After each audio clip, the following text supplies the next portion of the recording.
حقيقة كان ودنا أن والدنا رحمة الله عليه يكون شاركنا شرف زيارتك المنزل، لكن أنتم العوض من بعده. اسمح لنا طال عمرك أن نقدم لك أغلى شيء نملكه اللي هي سترة والدنا أثناء استشهاده. نرجو من سموكم الكريم قبولها. الله يرحمه على كل حال. الله يجزاك خير.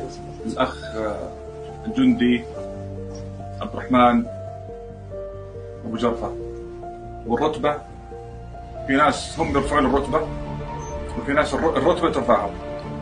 هذا من الناس اللي هم يرفعون رتبتهم على كل حال.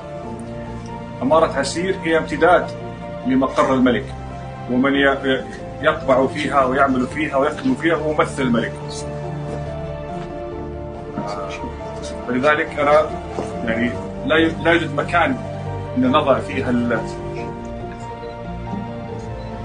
نقطة الشرف هذا اللي أمامنا الآن إلا في مدخل أمارة عسير.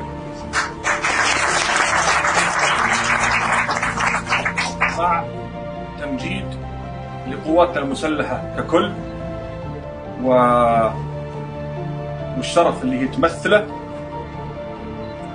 واللي هو هذا الجندي البار الفريق الشهيد يمثلها.